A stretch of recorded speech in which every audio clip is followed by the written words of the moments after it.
हिंदू धर्म में कई मंत्र हैं, जिनका प्रभाव नियमित रूप से उनके जाप करने पर व्यक्ति के जीवन पर दिखाई देता है। इन मंत्रों में एक अक्षर का बेहद प्रभावशाली मंत्र है, जिसके जाप से कई चमत्कारी लाभ देखने को मिलते हैं। ओम का उच्चारण न सिर्फ मानव जाति की समस्याओं को दूर कर सकता है, बल्कि कई बड़े से बड़े रोग के लिए ओम का उच्चारण लाभकारी पाया गया है। भोपाल निवासी ज्योतिषी एवं वास्तु सलाहकार पंडित हितेंद्र कुमार शर्मा बता रहे हैं, इस जाप की विधि और होने वाले फायदों के बारे में। ओम के उच्चारण से होने वाले व्यक्ति ध्यान लगाकर ओम का उच्चारण करता है, उसे बेहद सकारात्मक ऊर्जा प्राप्त होती है। धार्मिक ग्रंथों के अनुसार नियमित रूप से ओम का उच्चारण एकाग्रता और स्मरण शक्ति बढ़ाता है।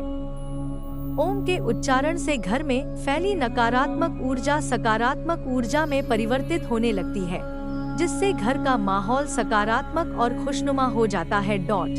जो व्यक्ति ध्यान लगाकर ओम का उच्चारण करता है, उसे बेहद सकारात्मक ऊर्जा प्राप्त होती है। धार्मिक ग्रंथों के अनुसार नियमित रूप से ओम का उच्चारण एकाग्रता और स्मरण शक्ति बढ़ाता है। ओम का उच्चारण कितनी देर करना चाहिए? ओम को जितना लंबा खींच सके खींचें। सांस भर जाने पर रुकें और फिर यही प्रक्रिया दोहराएं। उच्चारण तेज आवाज में करें। उच्चारण खत्म करने के बाद 2 मिनट के लिए ध्यान लगाएं और फिर उठ जाएं। ओम मंत्र कितने दिन में सिद्ध होता है?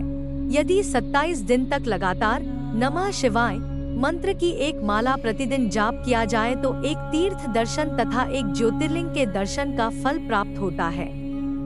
सामान्यतः यदि आप नमः शिवाय 108 मंत्र की 108 माला का जाप यदि कर लेते हैं तो यह मंत्र सिद्ध हो जाता है और इसके चमत्कारिक प्रभाव मिलने लगते हैं। ओम ध्यान का मानव शरीर पर क्या प्रभाव पड़ता है?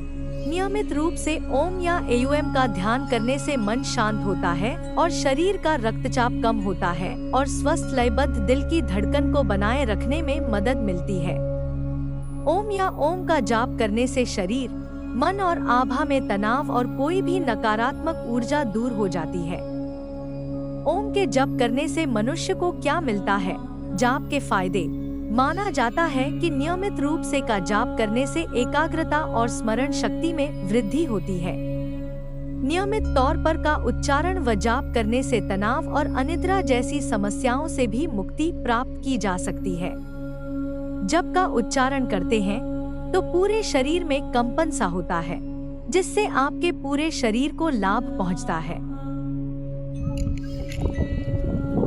हेलो फ्रेंड, अब मैं आपको बताऊंगा कि हर रोज ओम का ध्यान करने से, ओम का उच्चारण करने से हमारे शरीर में क्या क्या अनुभव होते हैं। तो यह मेरा खुद का एक्सपीरियंस है, वह मैं आज आप सबको बताने वाला हूँ।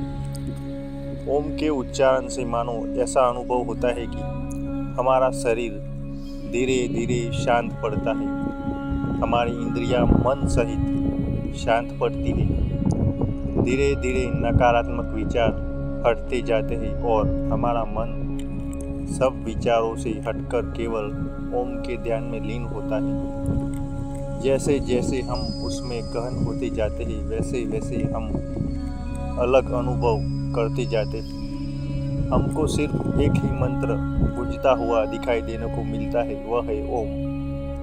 हम जब धारणा में प्रविष्ट हैं तब हमको ऐसा लगता है मानो हमारा शरीर मोटा हो गया है और वह आसमान को छू रहा है। धीरे धीरे हमारी अंदर की सप्त चक्र की जो शक्ति है वह जागृत होने लगती है और हम धीरे धीरे मूलाधार से सहस्त्रार चक्र तक पहुंच जाते हैं और हमारा मन पूरी तरह से शांत हो जाता है और हमें आत्मज्ञान प्राप्त होता है।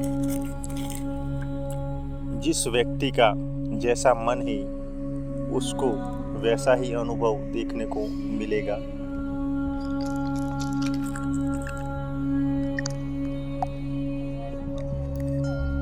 दोस्तों, अब हम जानते हैं कि ओम का उच्चारण करने से जो भी व्यक्ति हर रोज़ ओम का ध्यान करता है तो उसको ओम के ध्यान करने से क्या फ़ायदा होता है, क्या बेनिफिट होता है। तो आइए दोस्तों, ओम का उच्चारण करने से हमारे अंदर एकाग्रता आती है। हम कोई भी चीज़ पर फोकस करते हैं तो वह काम बहुत जल्दी ही हो जाता है। हमारे मन को हम काबू कर सकते हैं। कोई भी कार्य में हमारे मन को हम एकाग्र कर सकते हैं। ओम के उच्चारण से बड़े से बड़ा जो रोग होता है वो मिट जाता है। ओम के उच्चारण से कोई भी भय हो, कोई भी डर हो, वह भी नाश हो जाता है, वह खत्म हो जाता है। ओम के उच्चारण से हम निरोगी हो जाते हैं, यानी कि कोई भी रोग हमें छू भी नहीं पाता।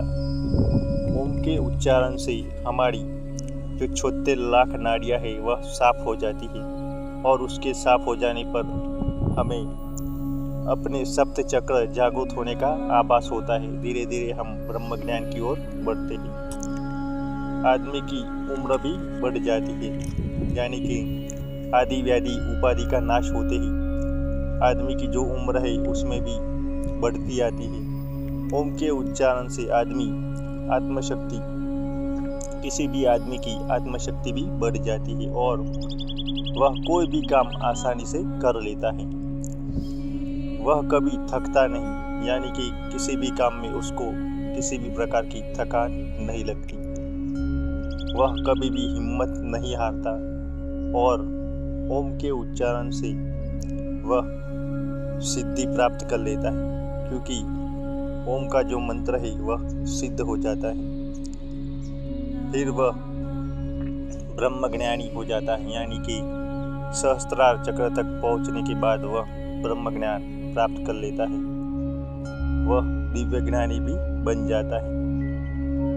दिव्य ज्ञानी यानी कि वह भूत भविष्य वर्तमान भी देख सकता है। तो आज के वीडियो में दोस्तों बस इतना ही। मिलेंगे अब आगे के वीडियो में। अगर आपको यह वीडियो पसंद आया हो तो वीडियो को लाइक कीजिएगा और चैनल को सब्सक्राइब ज़रूर कीजिएगा।